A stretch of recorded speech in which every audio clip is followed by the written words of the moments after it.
सभी प्यारे साथियों का बहुत बहुत स्वागत है आपके अपने चैनल अनुभव करियर एकेडमी के ऊपर। ठीक है, जैसा कि आप सभी लोगों को पता है, अपना यूट्यूब के ऊपर एक कोर्स चल रहा है, फ्री कोर्स चल रहा है, जिसका नाम है अजिता जीएस फाउंडेशन बेस। ठीक है साथियों, और अगर बात करते हैं यहाँ पर वायुमंडल की, ठीक है, तो अपनी क्या चल रही थी, वर्ल्ड जियोग्राफी की क्लासेस रेगुलरली चल रही थी। उनमें से एक टॉपिक आता है जिसका नाम है वायुमंडल, यानी कि एटमॉस्फेयर। ठीक है, अब बात करते हैं यहाँ पर इसके आगे की चीजों के, यानी कि वायुमंडल होता क्या है, वायुमंडल किस तरीके से बना है। ठीक है, उसकी जो लेयर्स होती हैं, हाँ बताइए। ठीक है, उसकी कौन सी ठीक है, उसकी कौन कौन सी लेयर्स होती हैं और किस लेयर का क्या योगदान होता है, हर चीज के बारे में आज की क्लास में हम जानने वाले हैं। तो सभी दोस्त फटाफट से जुड़ जाएंगे क्लास के अंदर और अपनी कॉपी पेन लेकर के बैठ जाएंगे और फिर स्टार्ट करते हैं हम अपनी आज की धमाकेदार क्लास को। ठीक है, ठीक है, स्टार्ट करते हैं कि वायुमंडल। तो वायुमंडल पढ़ने से पहले हमें दो चीजों के ऊपर ध्यान देना पड़ेगा कि एक क्या होता है, जलवायु। ठीक है, एक होता है जलवायु, एक क्या होता है जलवायु। ठीक है, और एक होता है मौसम। जलवायु और मौसम, देखो जलवायु को बोलते हैं हम क्लाइमेट। क्या बोलते हैं जलवायु को? हम जलवायु को बोलते हैं क्लाइमेट। ठीक है, और हम मौसम को क्या बोलते हैं? मौसम को हम बोलते हैं वेदर। ठीक है, अब इन दोनों में अंतर क्या होता है? काफी लोग क्या करते हैं, इसमें बहुत ज्यादा कंफ्यूज रहते हैं कि आखिर जो जलवायु है और मौसम है, इन दोनों में अंतर क्या होता है। तो साथियों, अगर मौसम की बात करते हैं तो मौसम जो होता है लगातार परिवर्तित होता रहता है। क्या होता है? लगातार परिवर्तित होता है। यहाँ पर आप देखेंगे तो ये जो क्या होता है, लगातार लगातार परिवर्तित, क्या होता है? लगातार परिवर्तित होता रहता है। कैसे? देखिए, जब भी आप कभी क्या होता है कि आप लोग क्या करते हैं, गूगल पर सर्च करते हैं, आप डालते हैं वेदर, यानी कि वेदर डालने पर क्या होता है, आपको जो आज का जो मतलब मौसम होता है उसके बारे में जानकारी प्राप्त हो जाती है। अब यहाँ पर बेहतर है, यानी कि लगातार परिवर्तन। तो मौसम क्या होता है? लगातार परिवर्तित होता है। अभी हो सकता है अभी धूप हो आपके इलाके में, और शाम को हो सकता है पानी बरसने लग जाए। यानी कि जो निरंतर जो मतलब परिवर्तन जो होता है वो किसमें होता है? मौसम में होता है। लेकिन अगर हम बात करते हैं जलवायु की, यानी कि क्लाइमेट की, इसको समझने के लिए क्या होता है, 30 साल के लिए क्या होता है, स्टडी करनी पड़ती है, यानी कि अध्ययन। 30 साल का अध्ययन होता है उस क्षेत्र का। ठीक है, यानी कि जलवायु अगर हमें निकालनी है किसी क्षेत्र की, मान लेते हैं हमें दिल्ली की जलवायु पता करनी है, तो हमें क्या करना पड़ेगा, 30 सालों का डाटा निकालना पड़ेगा कि वहां की मिट्टी किस तरीके की है, हर चीज के बारे में वहां पर निकालना पड़ेगा हमें डाटा, और उसके बाद उसका अध्ययन करना पड़ेगा, तब हम बता पाएंगे कि हाँ दिल्ली की जलवायु किस तरीके की है। तो जलवायु क्या होती है, काफी लंबे टाइम के बाद में, इसका अध्ययन करने के बाद में क्या होता है, जलवायु का पता चलता है। लेकिन मौसम जो होता है निरंतर क्या होता है, परिवर्तित होता रहता है। आगे बढ़ते हैं, ये आपको जलवायु और मौसम के बारे में पता चल गया होगा। अब बात करते हैं यहाँ पर वायुमंडल, यानी कि वायुमंडल क्या होता है। तो देखो वायुमंडल क्या है, अपना एक जो पृथ्वी है, पृथ्वी के चारों तरफ एक हवा, यानी कि जो वायु होती है, वायु की एक लेयर होती है, उस लेयर को ही हम क्या बोलते हैं, वायुमंडल बोलते हैं। जैसे कि यहाँ पर आप पृथ्वी देख पा रहे होंगे, पृथ्वी के ऊपर एक लेयर जैसी आपको दिखाई दे रही है, ये जो लेयर है इसी को हम क्या बोलते हैं, एटमोस्फेयर, यानी कि वायुमंडल बोलते हैं। इसको हम वायु मंडल बोलते हैं। ठीक है, आपको इतना समझ में आ गया होगा कि ये वायुमंडल है। यानी कि पृथ्वी के चारों ओर गुरुत्वाकर्षण बल के कारण फैली गैसों, जल वाष्प, धूल कणों एवं सूक्ष्म कणों की परत को वायुमंडल कहते हैं, यानी कि एटमॉस्फेयर कहते हैं। अब आप बोलेंगे कि सर ये पृथ्वी है, पृथ्वी के ऊपर क्या है कि एक लेयर है, हमने बताया वायु की, तो आप बोलेंगे कि ये लेयर हट क्यों नहीं आती। तो ये इसका ना हट पाने का कारण क्या है, ये जो लेयर होती है हट नहीं पाती, इसका कारण है गुरुत्वाकर्षण बल। यानी कि जो पृथ्वी का गुरुत्वाकर्षण बल है वो इस एयर को अपनी तरफ खींचता रहता है, और इसीलिए वायु जो होती है, जो वायुमंडल है, वो पृथ्वी को छोड़ करके जा नहीं पाता है। ये हो गया। यहाँ पर किसका संगठन पाया जाता है? एक गैस है यहाँ पर आपको देखने को मिल जाएंगी, आपको जलवाष्प देखने को मिलेगा, यहाँ पर धूल कण आपको देखने को मिल जाएंगे, और उसी के साथ यहाँ पर आपको गुरुत्वाकर्षण जो बल है वो इनको पकड़ करके रखने का काम करता है। यहाँ पर लिखा है वायुमंडल को पृथ्वी से बांधे रखता है। ठीक है, मुख्य आधार मैंने बता दिया गुरुत्वाकर्षण बल है। लगभग 99% द्रव्यमान जो है, यानी कि पूरी पृथ्वी में जो वायुमंडल है उसका जो 99% जो द्रव्यमान है वो कहां पर, 32 किलोमीटर के भीतर। यानी कि यहाँ पृथ्वी की सतह से अगर चलते हैं 32 किलोमीटर, कितना, 32 किलोमीटर, तो 32 किलोमीटर के अंतर्गत क्या पाया जाएगा, 99% उसका द्रव्यमान पाया जाता है, यानी कि मास पाया जाता है। ठीक है, जीवन के लिए आवश्यक। अब देखो हम जो श्वसन कर पा रहे हैं, जो मौसम बदल रहा है, तापमान जो संतुलन हो रहा है, ये सब किसके कारण हो पा रहा है? तो वो हो पा रहा है अपने वायुमंडल के कारण।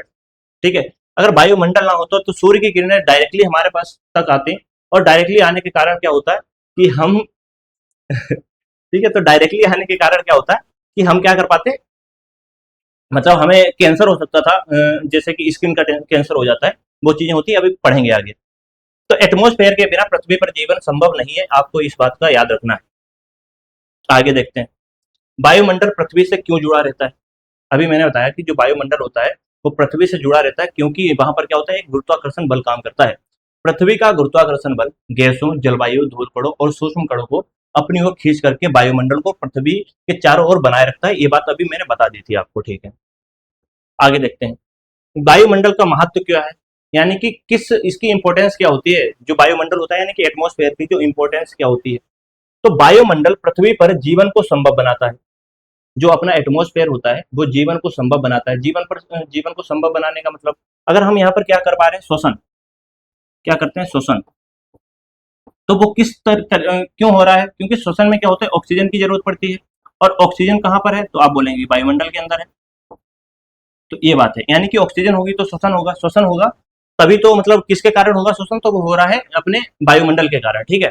तो वही यहाँ पर है, संभव होता है, या शोषण, मौसम, ताप संतुलन तथा हानिकारक जो विकिरण होते हैं से रक्षा करके जीवन की रक्षा करता है।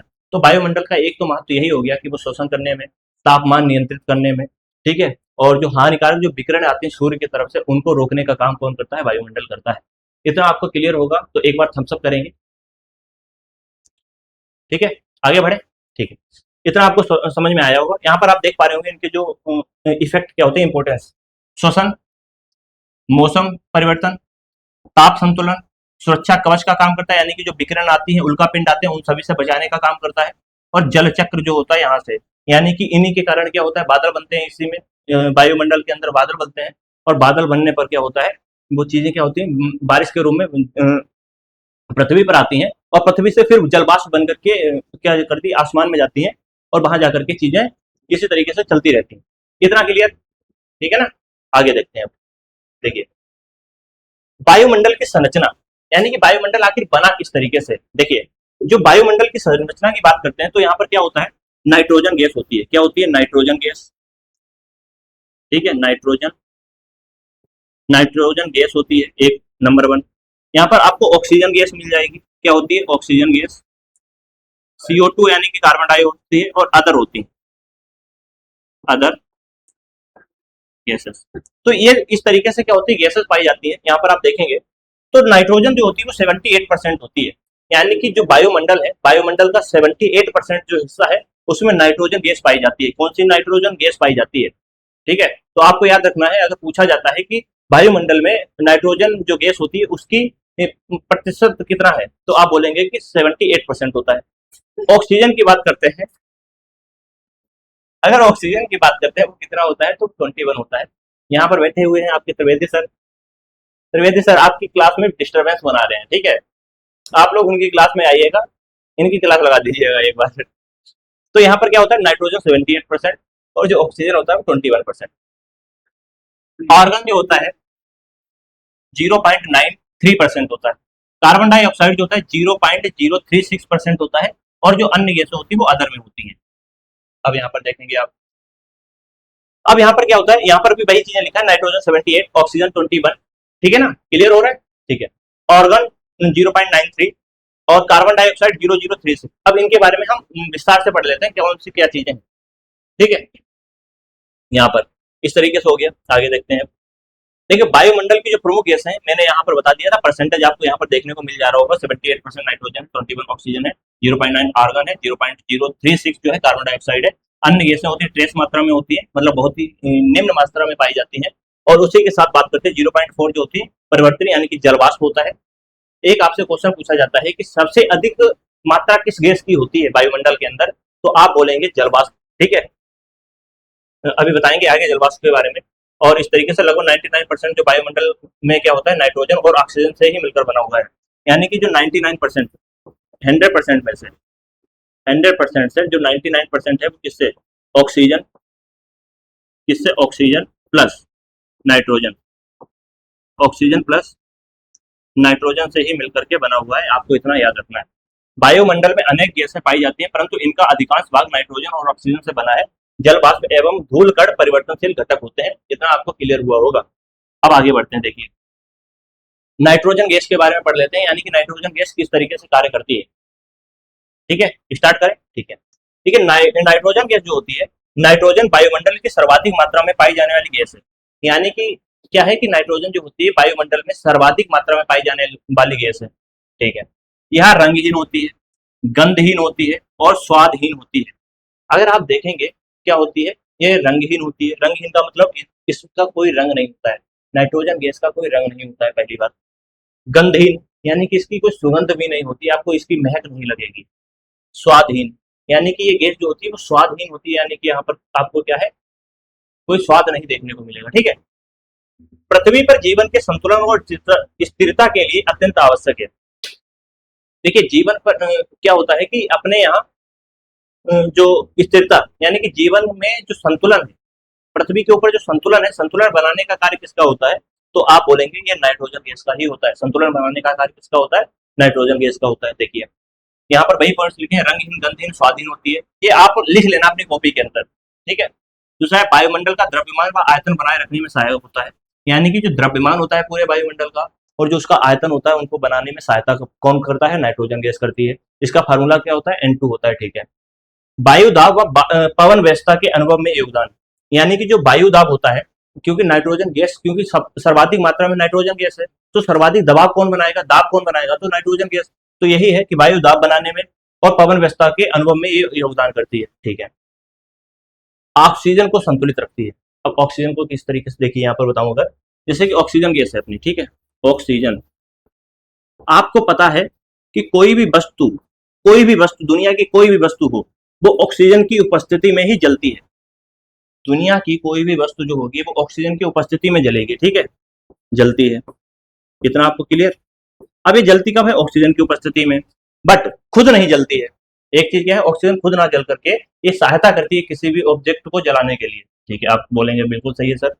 अब इसको कैसे ये संतुलित करती है, देखो तेज दहन हो रहा हो, आग हो रही है, और आग को नियंत्रित करने के लिए, यानी कि क्या होता है, नाइट्रोजन गैस से क्या होता है, अगर नाइट्रोजन गैस ना होती, आप मान करके चलिए नाइट्रोजन गैस वायुमंडल में ना होती, तो क्या होता, आप एक हल्की सी चिंगारी भी आग लगा सकती थी। नाइट्रोजन गैस क्या करती है, उसको संतुलित करने का काम करती है, यानी कि ऑक्सीजन गैस को मतलब संतुलित करती है। जिस कारण क्या होता है, जब हम किसी चीज को जलाते हैं तभी जलती है, वरना अगर सिर्फ ऑक्सीजन ही ऑक्सीजन होती तो आप मतलब सोचिए वहां पर क्या होता, अगर एक चिंगारी भी आपको देखने को मिल जाती, वो पूरी मतलब तबाह कर देती चीजों को। तो यानी कि एक चिंगारी भी क्या कर सकती थी, आग लगा सकती थी। ठीक है, आग लगा सकती है। ठीक है, इसको रोकने के लिए, इसको संतुलित करने का काम किसका होता है, तो वो नाइट्रोजन गैस का होता है, संतुलन। ठीक है, किसका, इसका काम क्या है, संतुलन का काम है। ठीक है, इतना आपको क्लियर हो गया। ठीक है, पौधों में प्रोटीन निर्माण हेतु आवश्यक, देखो आपने देखा होगा कि मिट्टी में क्या होता है, मिट्टी में जो पाया जाता है वो पाया जाता है नाइट्रोजन गैस। ठीक है, आपने देखा होगा खेतों में क्या होता है, नाइट्रोजन गैस का छिड़काव भी किया जाता है, यानी कि नाइट्रोजन गैस डाली भी जाती है। तो पौधों में प्रोटीन निर्माण हेतु आवश्यक, यानी कि जो प्रोटीन निर्माण होता है पौधों के अंदर, उसके लिए नाइट्रोजन की आवश्यकता होती है। इसीलिए क्या होता है, वहां पर नाइट्रोजन गैस की आवश्यकता होती ही है। प्रत्यक्ष शोषण में प्रयुक्त नहीं है, पर जीवन के लिए अप्रत्यक्ष रूप से अत्यंत महत्वपूर्ण होती है। देखो यह स्वयं शोषण के लिए उपयोगी नहीं है, परंतु जीवन के लिए अनिवार्य परिस्थितियों बनाने में महत्वपूर्ण भूमिका निभाती है। यानी कि हम शोषण में इसका यूज नहीं करते हैं, किसका, नाइट्रोजन गैस का, लेकिन ये अप्रत्यक्ष रूप से क्या होती है, हमारे लिए बहुत ही ज्यादा महत्वपूर्ण है। इतना आपको समझ में आ गया होगा। तो ये नाइट्रोजन गैस के बारे में था। अब बात कर लेते हैं अपना किसके, ऑक्सीजन के बारे में, क्योंकि ये जो है इनसे ही मिलकर के वायुमंडल बना हुआ है। तो ऑक्सीजन श्वसन हेतु आवश्यक है। सबसे पहले हम लोग श्वसन करते हैं, उसमें ऑक्सीजन की ही मात्रा होती है, यानी कि हम क्या करते हैं, ऑक्सीजन को लेते हैं और CO2 को क्या करते हैं, बाहर निकालते हैं। तो वही बात है कि श्वसन हेतु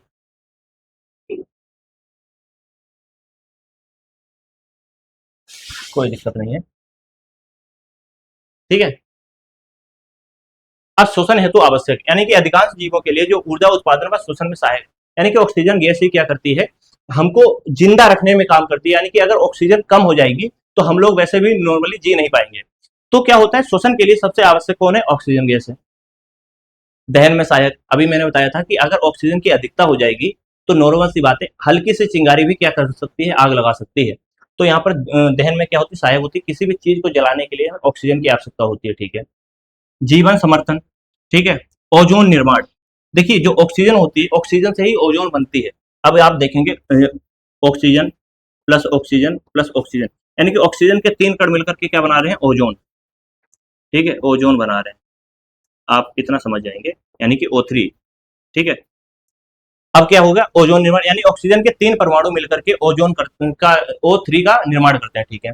ऊर्जा उत्पादन, जैव प्रक्रियाओं व कोशिकीय श्वसन में महत्वपूर्ण होती है। यानी कि ये क्या करती है, ऊर्जा, मतलब ऊर्जा का उत्पादन करती है, क्योंकि जब हमारे शरीर में क्या होती है, ऑक्सीजन जाती है, तो फिर एक प्रक्रिया चलती है ग्लूकोज बनने की। उसमें क्या होता है, ऊर्जा निकलती है एटीपी के रूप में, तो वहां पर भी क्या होता है, ऑक्सीजन का महत्वपूर्ण योगदान होता है। वायुमंडलीय महत्व, तो वायुमंडल में भी इसका महत्व है, ठीक है। इस तरीके से होती है ऑक्सीजन की, ये महत्ता हो गई, इंपॉर्टेंस आप जो बात करते हैं ऑक्सीजन की। अब बात कर लेते हैं अपनी किसके, कार्बन डाइऑक्साइड के बारे में, यानी कि CO2 किस तरीके से कार्य करती है अपने वायुमंडल के अंतर्गत। तो यहाँ पर इसको बोलते हैं, CO2 को हम ग्रीन हाउस प्रभाव, यानी कि ग्रीन हाउस प्रभाव के लिए होती है, उष्मा को रोक करके पृथ्वी को गर्म बनाती है। देखिए यहाँ पर हम बात करते हैं, मान लेते हैं ये पृथ्वी है, ठीक है। तो ये मान लेते हैं क्या है, ये पृथ्वी है अपनी, ठीक है। हम क्या बता रहे थे, हाँ, किसके बारे में, हाँ, ग्रीन हाउस ऊष्मा को रोक, ठीक है। अब ये पृथ्वी है अपनी, और पृथ्वी पर क्या होता है, यहाँ पर एक देखेंगे अगर, ये मान लेते हैं सूर्य, ठीक है। ये क्या हो गया अपना सूर्य,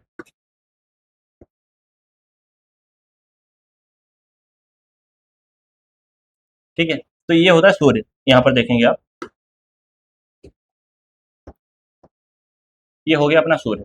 अब यहाँ पर आप देखेंगे एक चीज, कि यहाँ से जो किरणें निकलती हैं, सूर्य की जो किरणें निकलती हैं पृथ्वी पर आती हैं, और पृथ्वी पर आकर के परावर्तित होती हैं। अब देखो, अगर कार्बन डाइऑक्साइड का जो काम होता है, कार्बन डाइऑक्साइड जो करता है वो क्या करता है, कार्बन डाइऑक्साइड जो करता है वो यहाँ पर जैसे मान लेते हैं उष्मा, यानी कि जो हीट आती है, हीट को रोकने का काम करती है। यानी कि अगर पृथ्वी के ऊपर अगर हीट है, यानी कि तापमान संतुलित है, वो किस कारण है, क्योंकि यहाँ पर कार्बन डाइऑक्साइड है। मान लेते हैं यहाँ पर क्या है, कार्बन डाइऑक्साइड है, उसने क्या करा, एक आपने गाना सुना होगा, मतलब गाना गाना क्या, जैसे एक होता है ना कि बुलाती है मगर जाने का नहीं, ठीक है। तो यहाँ पर क्या हो रहा है, मान लो इस कार्बन डाइऑक्साइड ने, यहाँ पर CO2 है, इसने इसको बुला तो लिया, लेकिन ये बोलेगी कि अब तुम यहाँ आ गए, अब मेरी मर्जी के बिना नहीं जा सकते। तो यहाँ पर ये उष्मा को, हीट को क्या करती है, अपने पास रख लेती है, और ये बाहर जाने नहीं देती, यानी कि संतुलित मात्रा में जितनी जानी है उतनी भेज देती है। उसके बाद जितनी हम लोगों को जरूरत होती है उतनी वो रोक लेती है। अब क्या हो रहा है, आज के टाइम पर क्या हो रहा है, आप देख रहे होंगे, इतना ज्यादा हम लोग क्या कर रहे हैं, ईंधन का यूज कर रहे हैं, किसका, ईंधन। तो ईंधन से क्या हो रहा है, CO2 निकल रही है। अब ये CO2 क्या कर रही है, क्योंकि एक संतुलित मात्रा होनी चाहिए हर चीज की, वायुमंडल में तो 0.0636 है, बट अब हम लोग जब आर्टिफिशियल तरीके से CO2 को मतलब क्या कर रहे हैं, निकाल रहे हैं, तो ये CO2 क्या कर रही है, इसकी मात्रा बढ़ रही है। तो ये ज्यादा से ज्यादा हीट को क्या है, ऑब्जर्व करके रख पा रही है, यानी कि वहां पर इकट्ठा करके रख पा रही है।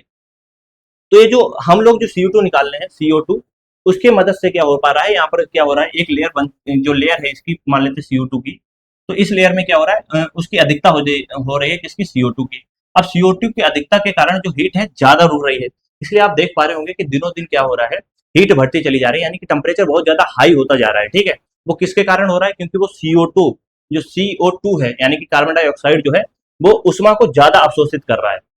क्लियर हुआ इतना, आगे देखते हैं, अब देखिए, तो ये हो गया, तो ये क्या हो गया, उष्मा को रोक करके पृथ्वी को गर्म बनाए रखती है, यानी कि पृथ्वी को गर्म बनाने के लिए इसका काम होता है, ये उष्मा को रोक करके रखती है, ठीक है। प्रकाश संश्लेषण, आपको पता है कि पेड़ पौधे अपना भोजन बनाते हैं, उसमें CO2 यानी कि कार्बन डाइऑक्साइड की क्या होती है, जरूरत पड़ती है, कार्बन डाइऑक्साइड की क्या होती है, वहां पर जरूरत आपको देखने को मिलती है। यानी कि पेड़ पौधे क्या करते हैं, CO2 को लेते हैं, और जो एक प्रोसेस चलती है जिसको हम बोलते हैं फोटोसिंथेसिस, फोटोसिंथेसिस, सिंथेसिस, जिसको हम हिंदी में क्या बोलते हैं, प्रकाश संश्लेषण, इसको बोलते हैं प्रकाश संश्लेषण। अब ये प्रकाश संश्लेषण की जो प्रक्रिया चलती है, प्रकाश संश्लेषण, इससे क्या होता है, O2 यानी कि ऑक्सीजन बाहर निकलती है, यानी कि CO2 पेड़ पौधे प्राप्त करते हैं, और क्या करते हैं, ऑक्सीजन को बाहर निकालते हैं, ठीक है भाई। तो यहाँ पर क्या हो रहा है, प्रकाश संश्लेषण की प्रक्रिया हो रही है, पौधे क्या करते हैं, CO2 लेकर के भोजन बनाते हैं अपना। इतनी बात क्लियर, ठीक है। ताप संतुलन में बता दिया, पृथ्वी का औसतन तापमान बनाए रखने में सहायता करते हैं। मानव गतिविधियां, जीवाश्म ईंधन हो गया, उद्योग हो गया, वाहन में CO2 बढ़ती है। यानी कि जो मानव की गतिविधियां हैं, जैसे कि जीवाश्म ईंधन जलाना हो गया, उद्योगों में क्या हो रहा है, कार्बन डाइऑक्साइड निकल रही है, या वाहनों से CO2 निकल रही है, तो ये क्या कर रहे हैं, CO2 की मात्रा को बढ़ा रहे हैं, जिससे कि हीट ज्यादा से ज्यादा पृथ्वी के अंदर क्या हो रही है, स्टोर हो रही है। और उसके स्टोर होने के कारण क्या हो रहा है, उसके स्टोर होने के कारण क्या हो रहा है, जो हीट जो है, मतलब तापमान जो है उसमें वृद्धि होती चली जा रही है, ठीक है। ग्लोबल वार्मिंग, यानी कि अधिक मात्रा तापमान वृद्धि और जलवायु परिवर्तन से जुड़ी। अन्य उपयोग क्या होते हैं, ड्राई आइस। देखो, आपने देखा होगा कि जो शादी ब्याह होते हैं, जब आपने देखा होगा वहां पर धुआं निकाला जाता है, यानी कि धुआं निकालने का मतलब सिगरेट सिगरेट की बात मैं नहीं कर रहा हूँ, यानी कि जब दूल्हा दुल्हन एंट्री करते हैं तो वहां पर एक बादल टाइप के बनाए जाते हैं। वो किससे बने होते हैं, वो ड्राई आइस के ही बने होते हैं, ठीक है। अग्निशामक में भी CO2 का प्रयोग किया जाता है। अग्निशामक मतलब जो इक्विपमेंट होते हैं आग बुझाने वाले, उनमें क्या होता है, CO2 का ही प्रयोग किया जाता है। इस तरीके से चीजें होंगी। तो ये CO2 के बारे में था। कार्बन डाइऑक्साइड बहुत कम मात्रा में, यानी कि 0.036% मात्रा में पाया जाता है, पर यह अत्यंत महत्वपूर्ण है, आपको बता ही चुका हूं। ग्रीन हाउस गैस है जो पृथ्वी का तापमान बनाए रखती है और पौधों द्वारा प्रकाश संश्लेषण में उपयोग की जाती है। इतना आपको क्लियर हुआ होगा, और ये इसका परसेंटेज कितना है, इतना क्लियर हुआ तो आगे बढ़े, ठीक है। अब बात कर लेते हैं किसके ऊपर, तो अब बात करते हैं अपने ओजोन यानी कि O3 के ऊपर। यानी कि ओजोन क्या है, देखिए, ओजोन एक गैस है जो 3 ऑक्सीजन परमाणुओं से मिलकर के बनती है, जिसको हम O3 के नाम से जानते हैं। ओजोन क्या है, ऑक्सीजन के कणों से मिलकर के बनी है, यानी कि परमाणुओं से मिलकर के बनी है। 3 ऑक्सीजन के अणु मिलकर के एक ओजोन बनाते हैं, ठीक है। समताप मंडल में पाई जाती है। अभी हम मंडल पढ़ेंगे तब मैं बताऊंगा कि कहां पर पाई जाती है। तो समताप मंडल में ये क्या होती है, पाई जाती है, और पृथ्वी को हानिकारक जो परावैंगनी किरणों से सुरक्षा देती है। यानी कि ये पृथ्वी है अपनी, पृथ्वी के ऊपर एक परत होती है, लेयर, जिसको हम बोलते हैं समताप मंडल। समताप मंडल क्या बोलते हैं, समताप मंडल, यहाँ पर आपको देखने को भी मिल रहा होगा। तो ये समताप मंडल है। यहीं पर क्या होती है, एक लेयर होती है जिसको हम ओजोन परत के नाम से जानते हैं। किसके, ओजोन परत। तो सूर्य से आने वाली जो किरणें होती हैं, ये सूर्य, इससे आने वाली जो भी किरणें हैं, उन किरणों को रोकने का काम कौन करती है, ओजोन परत। अब 3 तरह की ओजोन किरणें आती है, मतलब जो किरणें आती हैं, कौन सी, पराबैंगनी किरणें 3 तरीके की होती हैं। एक होती है UVA, एक होती है UVA। ये क्या होती है, पृथ्वी तक पहुंच जाती है, यानी कि ओजोन परत इसको नहीं रोकती है, क्योंकि ये हमारे लिए हानिकारक नहीं है। तो जो अपनी ओजोन परत होती है, बोलती है ठीक है बेटा, तुमको जाना है, तुम जाइए पृथ्वी के पास और मिल करके आइए, ठीक है। UVB होती है, ये आंशिक रूप से रोकती है, यानी कि पूरी तरीके से नहीं, लेकिन हाँ थोड़ी बहुत रोकती है, थोड़ी बहुत को जाने देती है कि ठीक है जाओ, तुम भी मिल सकते हो, तुम्हारे पास भी परमिशन है, क्योंकि ये भी इतनी ज्यादा हानिकारक नहीं। लेकिन सबसे हानिकारक जो होती है UVC होती है। कौन सी, UVC। इसको क्या करती है, पूर्णतया रोक देती है। कौन, ओजोन लेयर UVC को पूर्ण रूप से क्या करती है, रोक लेती है अपने पास में। ये हो गया। तो यूवी रेज के कितने पार्ट होते हैं, 3। UVA, UVB, UVC। तो C होती है हानिकारक, और A और B जो होती हैं ज्यादा हानिकारक नहीं होती, इसलिए ये आदान प्रदान कर सकती हैं, मतलब ओजोन लेयर को पार करके जा सकती हैं। बट UVC क्या है, उसको पार नहीं करने देता है, कौन, ओजोन लेयर, ठीक है। इसका काम देखो, ओजोन निर्माण, यानी कि 3 ऑक्सीजन परमाणु मिल गया, ठीक है। मुख्य स्थिति, समताप मंडल लगभग 10 से 50 किलोमीटर पर पाया जाता है। लगभग 90% ओजोन यही पाई जाती है, यानी कि 90% जो ओजोन लेयर है वो कहां पर है, तो समताप मंडल के अंतर्गत आती है। सुरक्षा कवच है, यानी कि हानिकारक जो पराबैंगनी किरणों से रक्षा करने का काम किसका होता है, तो आप बोलेंगे ओजोन का होता है। विशेष करके UVC को रोकती है। किसको, विशेष करके जो UVC है उसको रोकती है, और UVB का अधिकांश भाग रोक लेती है, कौन, अपनी ओजोन लेयर। मापन, ओजोन की मोटाई को डॉप्सन यूनिट, आपसे क्वेश्चन पूछा जा सकता है कि जो ओजोन की मोटाई है, ओजोन लेयर जो है, ओजोन लेयर, उसकी जो मोटाई होती है, क्या होती है, मोटाई, ओजोन लेयर की जो मोटाई मोटाई होती है उसको किस में मापते हैं, तो आप बोलेंगे उसकी मोटाई को डॉप्सन यूनिट में मापते हैं, यानी कि DU के अंदर मापते हैं। इतना क्लियर, DU यानी कि डॉप्सन यूनिट, ठीक है। क्षरण के कारण, क्षरण देखिए, CFC, HCFC, हेलोन जैसी गैसें ओजोन को नुकसान पहुंचाती हैं। यानी कि जो ओजोन क्षरण हो रहा है, यानी कि ओजोन जो कमजोर हो रही है, उसमें छिद्र हो रहे हैं, वो किसके कारण हो रहे हैं, इन गैसेस के कारण हो रहे हैं, ठीक है। संरक्षण के लिए एक क्या हुआ, प्रोटोकॉल आया था, कब, देखो, मॉन्ट्रियल प्रोटोकॉल 1887 में एक लाया गया था। कौन सा? मॉन्ट्रियल प्रोटोकॉल 1987 के अंदर, ठीक है। और वर्ल्ड ओजोन डे कब मनाते हैं हम? World ozone day, sorry, world ozone day जो होता है कब मनाया जाता है, आप बताएंगे कि 16 सितंबर के मनाया जाता है। 16 सितंबर, सॉरी, एक सेकेंड, 16 सितंबर, यानी कि जो 16 सितंबर होता है उसको क्या वर्ल्ड ओजोन डे मनाते हैं। और जो मॉन्ट्रियल प्रोटोकॉल है 1987 में क्या हुआ था, करा गया था, किसके? ओजोन के क्षरण को बचाने के लिए। इतना क्लियर हुआ? इतना क्लियर हुआ है तो एक बार थम्स अप करेंगे और बताएंगे कि ठीक है सर, समझ में आ रहा है। उसके बाद हम आगे बढ़ते हैं। चीजें आपको क्लियर है? और इसकी जो पीडीएफ है आपको कहाँ? अनुभव कैरियर एकेडमी के जो टेलीग्राम चैनल है वहां पर देखने को मिल जाएगा।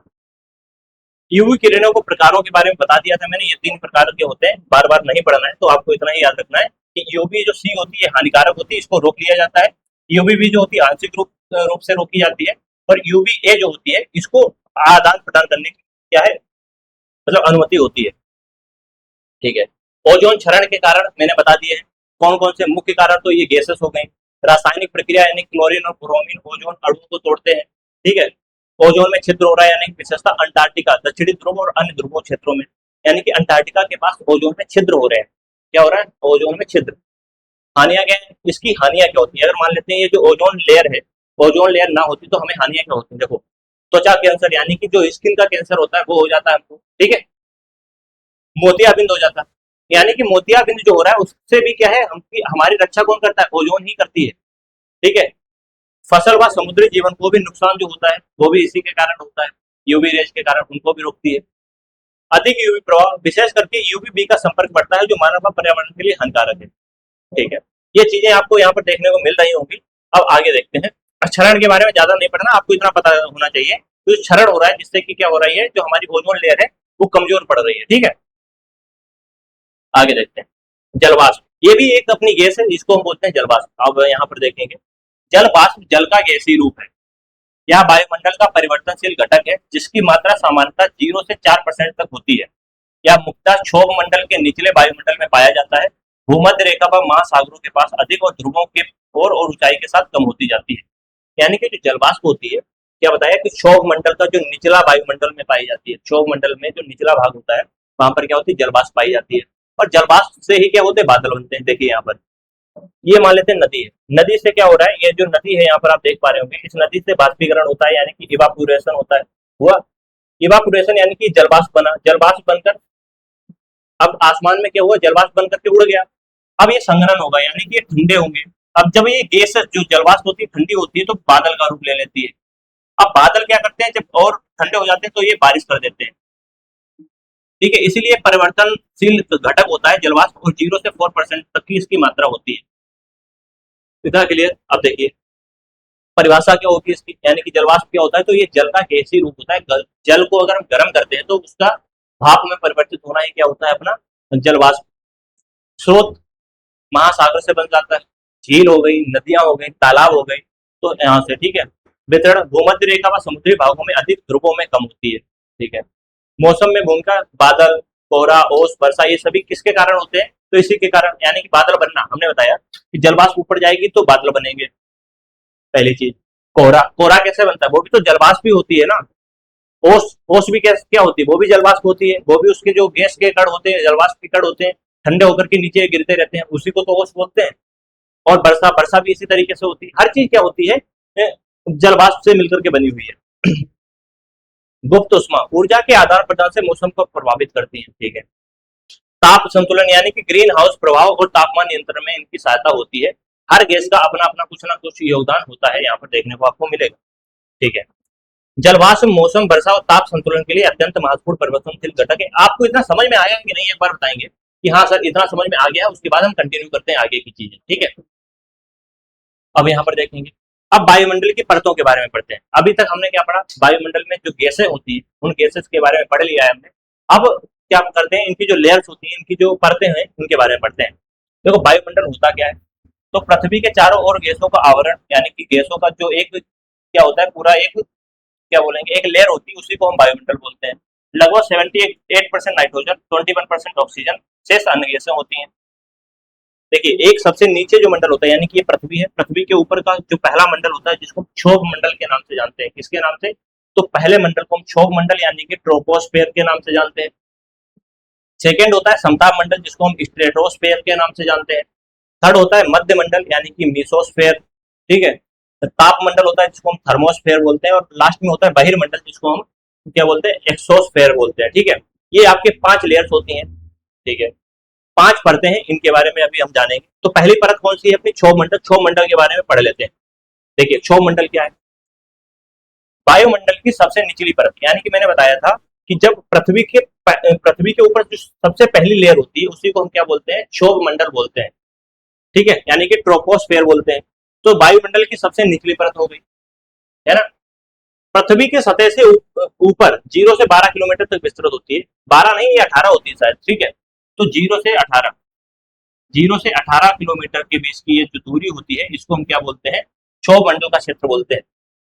अब यहीं पर सभी प्रकार की मौसम की घटनाएं होती हैं, यानी कि जितना भी मौसम परिवर्तन का जो अभी मैंने ज्ञान दिया था पीछे, यानी कि किस तरीके से मौसम क्या होता है, यानी जितना भी मौसम परिवर्तन हो रहा है वो कहाँ पर हो रहा है? तो आप देख पा रहे होंगे वो क्षोभ मंडल के अंदर है।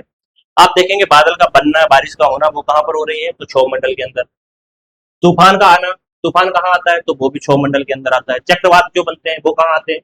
वो भी क्षोभ मंडल। अब चक्रवात होता क्या है, इसके लिए एक सेपरेट वीडियो आएगी, उसको आपको देखना पड़ेगा। और हिमपात, हिमपात क्या होता है? वो भी कहाँ है? क्षोभ मंडल के अंदर ही आपको देखने को मिलता है।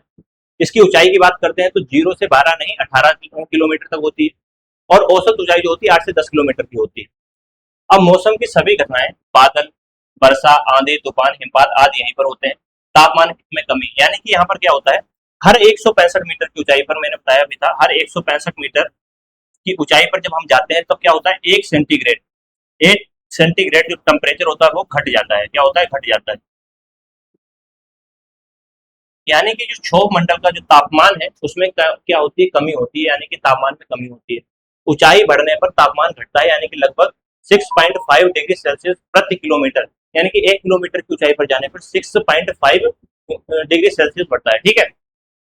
गैसों की अधिकता, यानी कि वायुमंडल की लगभग 75% गैसें इसी परत में पाई जाती हैं। कहाँ पर पाई जाती हैं? तो आप बोलेंगे सर क्षोभ मंडल के अंदर पाई जाती हैं। विमान की उड़ान, देखिए सामान्य यात्री विमान इसी परत के निचले भाग में उड़ते हैं, यानी कि आप यहाँ पर देखेंगे जो क्षोभ मंडल होता है, क्षोभ मंडल में आप देखेंगे जब भी एरोप्लेन उड़ता है तो क्षोभ मंडल में इस स्पीड से उड़ता है। हम आपको दिखाएं यहाँ पर जो एरोप्लेन उड़ता है, जब क्षोभ मंडल से उड़ना स्टार्ट करता है, यानी कि वो इस तरीके से इस डायरेक्शन में उड़ता है या फिर इस डायरेक्शन में उड़ता है, यानी कि वो अपनी पूरी पावर लगा देता है किसको? क्षोभ मंडल को निकलने के लिए, यानी कि ट्रोपोस्फेयर से निकलने के लिए एरोप्लेन कोई भी होता है वो क्या करता है? निकलने की कोशिश करता है। किससे? तो ट्रोपोस्फेयर, क्योंकि यहाँ पर क्या होती है?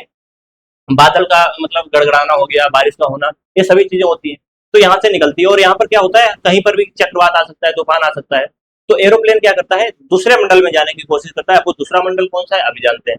तो ये ट्रोपोस्फेयर के बारे में पता चल गया, यानी कि इसकी विस्तार कहाँ तक है? 0 से 18 किलोमीटर। यहाँ पर जितनी भी मौसम से संबंधित जो घटनाएं होती है वो यहीं पर आपको देखने को मिलती हैं, ठीक है। ये सभी चीजें होंगी।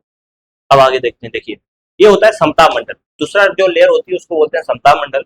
यहाँ पर क्या होता है? जितने भी जेट विमान होते हैं, यानी कोई भी एरोप्लेन वगैरह होता है, इसी लेयर में उड़ता है। यहाँ पर क्या होता है? एरोप्लेन उड़ते हैं। आप देखिए समताप मंडल क्या है? तो क्षोभ मंडल के ऊपर स्थित यहाँ दूसरी परत होती है, तो आप बोलेंगे कि एक लेयर होती है, उसके बाद दूसरी लेयर जो होती है उसको हम समताप मंडल के नाम से जानते हैं। इस परत में ओजोन परत पाई जाती है। देखिए सामान्यतः जो ओजोन परत मैंने बताई थी, ओजोन लेयर जो होती है वो कहाँ पाई जाती है? तो आप बोलेंगे सर ओजोन लेयर जो होती है वो समताप मंडल के अंदर होती है। अब देखो समताप, यहाँ से आपको क्या पता चला? सम से मतलब हुआ समान, सम से हुआ समान, और ताप से मतलब तापमान, ठीक है। यानी कि यहाँ का जो तापमान होता है वो स्थिर होता है, यानी कि एक समान तापमान बना रहता है, यानी कि यहाँ का जो क्या होता है? तापमान जो होता है समान होता है, इसीलिए इसको बोलते हैं समताप मंडल, ठीक है। ठीक है। सूर्य की हानिकारक यूवी किरणों से पृथ्वी की रक्षा करती है, तो ये समताप मंडल में ओजोन होता है, इसलिए बोला गया है कि जो यूवी रेज होती हैं उनसे बचाने का काम किसका होता है? समताप मंडल का हो गया, ठीक है। यहाँ पर वायु स्थिर रहती है, मैंने बताया कि यहाँ पर वायु जो होती है स्थिर होती है। मौसम की घटनाएं न्यूनतम होती है, और यहाँ पर कोई मौसम की घटना नहीं, जितना भी मौसम का मतलब घटनाएं हो रही थी, मौसमी घटनाएं, वो सब आपको क्षोभ मंडल के अंदर देखने को मिलती है। यहाँ पर आपको देखने को नहीं मिलेंगी। यहाँ पर क्या होता है? वायु स्थिर रहती है, इसीलिए एरोप्लेन वगैरह जो होते हैं इसी लेयर के अंदर उड़ते हैं। आपसे क्वेश्चन घुमा करके पूछा जा सकता है कि बताइए कि जो एरोप्लेन होते हैं वो किस मंडल मतलब परत के अंदर मतलब उड़ान भरते हैं। तो आपको बताना पड़ेगा कि सर वो भरते हैं किसके अंदर, तो वो समताप मंडल के अंदर ही उड़ान भरते हैं। ठीक है। ऊंचाई बढ़ने पर तापमान बढ़ता है। यहाँ पर क्या होता है, ऊंचाई जितना ऊपर जाएंगे आप उतना ही तापमान बढ़ता जाएगा, घटेगा नहीं। अब क्योंकि मैंने बताया था कि क्षोभ मंडल में क्या होता है, ऊपर जाने पर तापमान घटता है, यहाँ पर ऊपर जाने पर तापमान बढ़ता है। यानी कि समताप मंडल के अंदर क्या होता है, तापमान में वृद्धि होती है, ना कि कमी होती है। अब ऊंचाई यहाँ से 12 से 50 किलोमीटर तक होती है। मैंने बताया था 12 से 50 किलोमीटर मान लीजिए, या 18 से 50 किलोमीटर के बीच का जो एरिया होता है उसको हम क्या बोलते हैं, समताप मंडल बोलते हैं। ओजोन परत जो होती है 20 से 30 किलोमीटर के बीच सबसे अधिक होती है। तो जब इसका जो क्षेत्र होता है उसी के 20-30 किलोमीटर के बीच का जो क्षेत्र होता है वो ओजोन परत का होता है। यूवी रेस से सुरक्षा मैंने बता ही दिया। लंबी दूरी के जेट विमान जो होते हैं इसी परत में उड़ते हैं, मैंने ये भी बता दिया आपको। तापमान में जो वृद्धि होती है वो भी बता दिया है। और स्थिर वायुमंडल होता है, यानी कि यहाँ का तापमान जो होता है स्थिर होता है, यहाँ पर वायु नहीं चलती है। ठीक है, इतना आपको क्लियर हुआ होगा दोनों लेयर्स के बारे में। ठीक है। अब देखिए, बात करते हैं मध्य मंडल की। यानी कि जो मध्य का जो मंडल होता है जिसको हम इंग्लिश में क्या बोलते हैं, मीसोस्फेयर बोलते हैं, उसकी क्या होती है, तो 50 से 80 किलोमीटर। यानी कि जब 50 से 80 किलोमीटर के बीच की जो रेंज होती है उसको हम क्या बोलते हैं, उसको हम मध्य मंडल के नाम से जानते हैं। आपने देखा होगा जितने भी शूटिंग स्टार्स होते हैं, यानी कि उल्का पिंड जब गिरते हैं, उन उल्का पिंड को रोकने का काम कहाँ पर होता है, तो वो मध्य मंडल के अंदर होता है। यानी कि जो आप टूटता हुआ तारा देखते हैं वो आपको दिखाई देता है, तो वो आपका मध्य मंडल के अंदर ही वो टूटता हुआ तारा दिखाई देता है। देखिए ये होता क्या है, तो वायुमंडल की तीसरी परत होती है। ठीक है, यह परत समताप मंडल के ऊपर और ताप मंडल के नीचे होती है, बिल्कुल सही बात है। यह वायुमंडल की सबसे ठंडी परत। अभी तक जो भी था, सबसे नीचे क्या था, मतलब जो अपनी क्षोभ मंडल था उसमें तापमान में घट मतलब ऊंचाई पर जाने पर तापमान घट रहा था। समताप मंडल में क्या हुआ, तापमान जो था स्थिर हो गया था। ठीक है, और ऊपर जाने पर तापमान में वृद्धि हो रही थी। मध्य मंडल में क्या हो रहा है, इसमें जब आप जाएंगे तो ये क्या होता है, यहाँ पर वायुमंडल सबसे ठंडी होता है, मतलब ये परत सबसे ठंडी पाई जाती है। कौन सी, तो अपनी मध्य मंडल। ठीक है, अधिकांश उल्कापिंड यहीं पर जल जाते हैं, यानी कि जितने भी उल्कापिंड आते हैं अधिकतर यहीं पर आकर के समाप्त हो जाते हैं। वायु अत्यंत विरल होती है तथा जलवाष्प बहुत कम मात्रा में पाया जाता है। यानी कि जो जलवाष्प होता है वो सर्वाधिक मात्रा में कहाँ देखा गया, तो क्षोभ मंडल के अंदर, और सबसे कम तो वो मध्य मंडल में देखा जाता है। ठीक है, ऊंचाई 50 से 80, सबसे ठंडी परत हो गई, उल्कापिंड जलते हैं। वायु अत्यंत अत्यंत क्या होती है, विरल होती है। ठीक है, और ओजोन नहीं के बराबर होता है, यहाँ पर ओजोन नहीं पाया जाता। ओजोन के लिए मैंने बताया कि आपको समताप मंडल में जाना पड़ेगा। ठीक है, ये हो गया मध्य मंडल के बारे में। अब बात करते हैं तापमंडल, यानी कि जो फोर्थ लेयर होती है, पृथ्वी के ऊपर की जो फोर्थ लेयर होती है उसके बारे में। अब यहाँ पर देखेंगे आप, तो 80 किलोमीटर से 700 किलोमीटर के बीच का जो रेंज होती है, या 80 किलोमीटर से 600 के बीच की जो रेंज होती है, उसको हम क्या बोलते हैं, उसको हम बोलते हैं तापमंडल, यानी कि थर्मोस्फेयर के नाम से जानते हैं। ठीक है, यहाँ पर क्या होता है, यह वायुमंडल की चौथी परत होती है। ठीक है, इस परत की ऊंचाई 80 से 700 किलोमीटर होती है। ठीक है, इस परत में तापमान बहुत अधिक बढ़ जाता है, क्योंकि अब सूर्य के पास हम लोग जा रहे हैं, तो इसलिए क्या हो रहा है यहाँ पर, इसलिए क्या हो रहा है यहाँ पर तापमान बढ़ता हुआ जा रहा है। अब यहाँ पर आप देखेंगे, यहाँ आयन मंडल यानी कि इनोस्फेयर स्थित होता है, जो रेडियो संचार में सहायक सहायक होता है। ताप मंडल को ही हम क्या बोलते हैं, आयन मंडल के नाम से भी जानते हैं। किसके नाम से जानते हैं, जिसको हम आयन मंडल, ठीक है, आयन मंडल के नाम से जानते हैं, आयन मंडल के नाम से जानते हैं। यानी कि जितने भी आपने सैटेलाइट वगैरह देखे होंगे वो कहाँ पर देखने को मिलते हैं, तो सैटेलाइट उपग्रह वगैरह जो होते हैं वो हम इसी आयन मंडल के अंदर लगाते हैं। ठीक है, अधिकतर कहाँ पर होते हैं, आयन मंडल, जो आयन मंडल के अंदर होते हैं, और जो थोड़े बहुत होते हैं जो बहिर्मंडल के अंतर्गत पहुंच जाते हैं। तो यहाँ आयन मंडल स्थिर होता है, जो रेडियो संचार में सहायक होता है। आप अगर घर में एफएम रेडियो चालू करते हैं तो उसका जो कनेक्टिविटी होती है कहाँ से होती है पता है, वो इसी मंडल से होती है। आप रेडियो में कोई मैच अगर सुन रहे हैं, तो मैच अगर सुन रहे हैं तो वो किससे कनेक्टिविटी है, तो आप बोलेंगे वो ताप मंडल से ही कनेक्टिविटी है। ध्रुवीय ज्योति यानी कि अरोरा, मैंने दो अरोरा आपको पढ़ाए थे जब मैंने स्टार्ट करा हुआ था। तो दो अरोरा होते हैं, एक होता है अरोरा ऑस्ट्रेलियोस, ऑस्ट्रेलियो सॉरी, अरोरा, जो अरोरा ऑस्ट्रियोलिस, ठीक है, ऑस्ट्रियोलिस। एक होता है अरोरा बोरियोलिस, ठीक है, एक होता है अरोरा बोरियोलिस, बोरियोलिस। तो ये दो तरीके के क्या होते हैं, अरोरा होते हैं। इन दोनों अरोराओं को कहाँ देखा जा सकता है? तो इन दोनों अरोरा अरोराओं को देखा जाता है कहाँ पर? तो वो तापमंडल के अंदर ही देखा जाता है। आपको इतना भी क्लियर हुआ होगा। कृत्रिम उपग्रह और स्पेस स्टेशन इसी परत के निचले भाग में स्थित होते हैं। मैंने बताया जितने भी स्पेस स्टेशन होते हैं, जो भी सैटेलाइट्स होते हैं, उपग्रह होते हैं, वो कहाँ पाए जाते हैं? तो आप बोलेंगे सर तापमंडल के अंदर ही लगाए जाते हैं। इतना आपको क्लियर हुआ होगा। 80 से 700 किलोमीटर की रेंज में पाया जाता है कौन? तापमंडल। आयन मंडल होते हैं, यहाँ पर पॉजिटिव और निगेटिव चार्ज पाए जाते हैं। और यहीं पर क्या होते हैं? कृत्रिम उपग्रह होते हैं। और जो ध्रुवीय ज्योति यानी कि अरोरा यहीं पर देखने को मिलता है। तापमान इनका 1500 डिग्री सेल्सियस है, उससे भी अधिक हो जाता है। तो ये चीजें किसके? तापमंडल के बारे में हो गई। ठीक है, अब बात करते हैं किसके बारे में? तो बहिर्मंडल यानी कि जो सबसे लास्ट लेयर होती है किसी भी बात, मतलब जो अपना वायुमंडल है उसकी सबसे लास्ट जो परत है उसको बोलते हैं बहिर्मंडल, एक्सोस्फेयर। यह वायुमंडल की सबसे बाहरी परत है। आप बोलेंगे बिल्कुल सर। इस परत में गैसें अत्यंत विरल होती हैं, यानी कि यहाँ पर गैसें बहुत ही कम होती हैं, कम मात्रा में, इनका घनत्व बहुत ही ज्यादा कम होता है, विरल होती हैं बिल्कुल। मुख्य गैसें यहाँ पर हाइड्रोजन पाई जाती है और हीलियम। जैसा कि मैं पहले भी पढ़ा चुका हूँ, यानी कि जितना आप ऊपर चले जाएंगे अंतरिक्ष के पास, तो वहां पर आपको देखने को क्या मिलेगा? आपको देखने को मिलेगी हाइड्रोजन। कौन सी? Hydrogen gas. Hydrogen hydrogen gas हो गई प्लस, और यहाँ पर हीलियम गैस। हाइड्रोजन और हीलियम गैस यहाँ पर पाई जाती है। ठीक है, यहीं पर कृत्रिम उपग्रह स्थित होते हैं। मैंने बताया कि यहाँ पर जो अधिकतर जो पाए जाएंगे सैटेलाइट्स, वो तापमंडल के अंदर पाए जाते हैं। लेकिन अगर हम बात करते हैं जो कृत्रिम उपग्रह हैं, कुछ ऐसे होते हैं जो बहिर्मंडल में भी पाए जाते हैं। ठीक है, यहीं से बाहर अंतरिक्ष की शुरुआत होती है, यानी कि इसके बाहर का जितना भी क्षेत्र है, बहिर्मंडल के बाहर का जितना भी क्षेत्र है, वो सब क्या है? अंतरिक्ष है, यानी कि स्पेस है। ठीक है, इतना क्लियर हुआ होगा। यहाँ पर धीरे धीरे अंतरिक्ष में विलीन हो जाती है, क्योंकि यहाँ लेयर क्या होती है? बढ़ती जाती है और अंतरिक्ष में मिल जाती है, ये विलीन हो जाती है उसी के अंदर। इतना क्लियर हुआ? ठीक है, मुख्य विशेषताएं वही है जो यहाँ पर मैंने अभी बताई थी। इसका जो रेंज होती है 700 से लेकर के 1000 किलोमीटर के बीच होती है।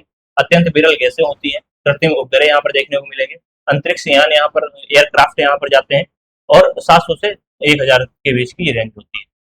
ठीक है, अब यहाँ पर आप एक कंपेरिजन समझेंगे। क्षोभ मंडल 0 से 12 किलोमीटर, यानी कि 0 से 18 किलोमीटर। मौसम की सभी घटनाएं यहीं पर होती है, तापमान घटता है, और वायुमंडल की जो 75% गैसें यहीं पर पाई जाती है। बादल हो गया, वर्षा, तूफान, विमान की उड़ान यहीं पर देखने को आपको मिलती है।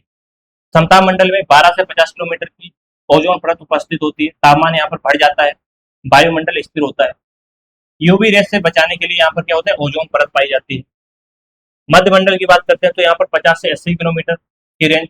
सबसे ठंडी परत कौन सी होती है? आपसे पूछा जा सकता है कि सबसे ठंडी परत कौन सी होती है, तो आप बताएंगे कि सर सबसे ठंडी परत जो होती है वो अपनी मध्य मंडल होती है। तापमान फिर घटता है, तापमान कहाँ का घटता है? तो आप बोलेंगे कि मध्य मंडल का, क्योंकि सबसे ठंडी है। ओजोन परत नहीं, कहाँ पर ओजोन परत? समताप मंडल।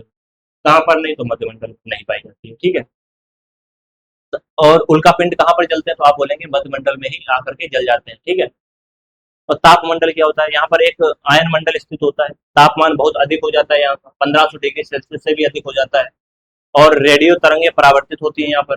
यहाँ पर कृत्रिम उपग्रह लगाए जाते हैं, यहाँ पर जो स्टेशन लगाए जाते हैं, स्पेस स्टेशन।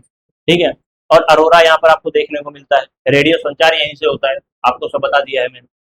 और बहिर्मंडल जो होता है 700 से 1000 किलोमीटर, सबसे बाहरी परत है। अत्यंत विरल गैसें पाई जाती है, और धीरे धीरे अंतरिक्ष में ये विलीन हो जाता है, अंतरिक्ष में ही मिल जाता है। कितनी बातें आपको क्लियर हुई होंगी? वही क्लियर? बताइए, हुई ना? आप देखो, बस यहीं पर अपनी क्लास जो होती है एंड होती है। और 2 मिनट में आपसे बात करना चाहूंगा कि जैसा कि यहाँ पर आप लोगों को बहुत बहुत धन्यवाद, आपने पूरी वीडियो को देखा है। तो ज्ञान से बढ़कर कोई शक्ति नहीं है, और निरंतर प्रयास से बढ़कर कोई सफलता नहीं।